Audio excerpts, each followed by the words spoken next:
En ce beau jour de la Saint-Valentin, savez-vous combien d'adultes vivent seuls au Québec? 1,5 million. Ben, c'est bien assez de monde pour inventer toute une industrie de la solitude, ça.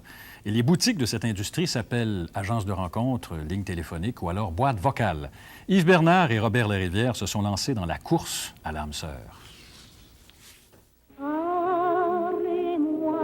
d'amour, redites-moi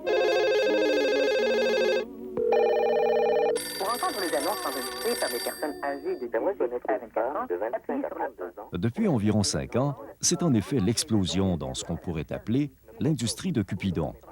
Et plus récemment, ce sont les boîtes vocales qui semblent toucher le cœur des célibataires. Télérendez-vous est le pionnier dans ce domaine. Mais avec les boîtes vocales, ça te permet d'envoyer un message à quelqu'un, renvoyer un message. Tu peux leur poser les petites questions qui te tracassent, puis quand tu les rencontres, au moins tu es un petit peu plus certain de qui est-ce que tu rencontres. Moi, j'ai 24 ans, je mesure 5 et 4. J'ai des cheveux bruns, des yeux bruns.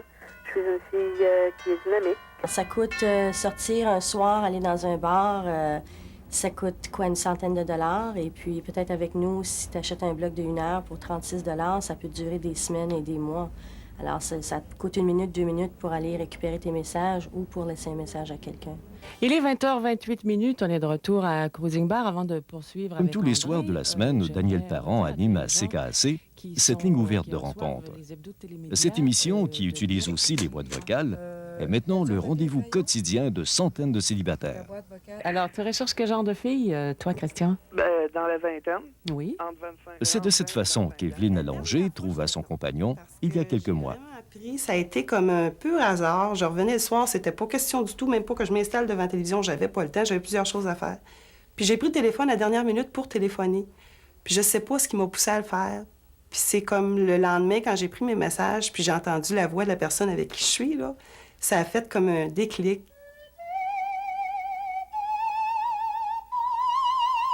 Tu peux pas te cacher au téléphone. Comme dans un bar, tu y vas, tu prends un verre, puis là, il y a de la musique, tu te parles fort, puis le monde ne sont pas dans leur état peut-être normal.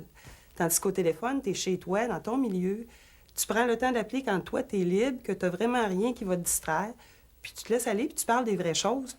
Ça donne rien de dire n'importe quoi qui n'est pas vrai, parce que si tu as l'intérêt de le rencontrer, bien, à ce moment-là, tu viens de te tromper. Et pourtant, dans cette course à l'âme sœur, certains prétendants ont parfois tendance à maquiller un peu la vérité. Les gens qui disent qu'ils mesurent,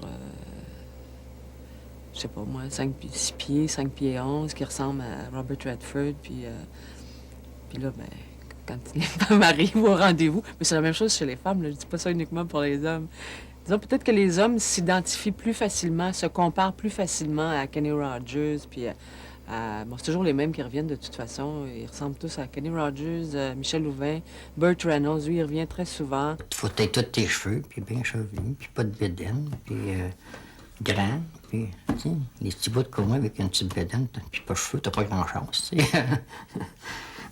Fait que t'appelles pas dans ce temps-là, tu sais. Alors que Tant qu'à appeler, puis avoir quand je suis après, mais je ne m'entends pas téléphoner, tu sais. Puis à un moment donné, vous avez dit, là, je l'essaie quand même. C'est ça, on essaye. Téléphone à téléphone, mon bijou. On a jasé une secousse au téléphone, puis là, il était rendu 10 à moins 10. Bon, ben, il dit, pourquoi c'est fait qu'on va pas prendre un café? Fait que j'ai dit, à cette heure-là. Il dit, ben oui, je reste pas loin. Ah, j'ai dit, OK. Si, comme dans les belles histoires d'amour, cette rencontre a eu d'heureuses suites pour Rosaire et Micheline, y a-t-il en fait un âge pour espérer qu'une sonnerie de téléphone change la couleur de sa vie? La réponse ce soir-là était au bout du fil. Une jeune dame de 80 ans. 60 ans et plus, Oui. ils demandent trop Oui, de la femme. oui. Qu'est-ce moi, qu'il vous demande? je voulais pas en donner. Mais qu'est-ce qu'ils vous demandent? Ah, c'est... ben, vous savez qu'est-ce que c'est, le tripotage. À 60 ans? Ah, ben oui. Ils veulent tripoter? Ben, à 70 ans aussi. Non. Ah, puis, vous êtes jeune, là, vous. puis vous pensez qu'à 75, ils veulent plus tripoter? Ben, je vais essayer. Ou ils vont tripoter un peu moins, peut-être, à 75. Un peu moins, je vais les faire sortir plus. Alors là, je vous demande de garder la ligne. Oui. Parce qu'on a des gens qui sont ici de Radio-Canada, de Montréal ce soir, qui sont en train de faire une petite entrevue, de filmer un peu. Et puis, ils aimeraient bien pouvoir vous parler parce que c'est un phénomène pour nous d'avoir une dame de votre âge qui nous téléphone. Bah, j'ai envie de m'essayer, ça doit être comique, ça. Puis, j'ai eu la ligne tout de suite. Pour Lucie Gélina, l'âme n'a pas de ride. Ce qu'elle cherche, un compagnon qui soit actif et aussi, comme elle, jeune de cœur. Un petit peu plus jeune que moi, parce que ils sont plus en santé à cet âge-là qu'à 80. Et puis, les hommes, c'est plus souvent malade à 80 que la femme. Par le cœur, surtout.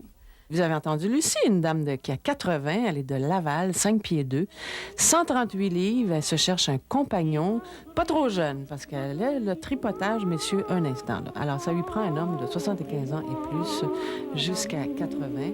Alors, pour rejoindre Lucie, lui faire un message, vous composez 1-976 et Mon cœur n'est pas Yves Bernard, à Montréal.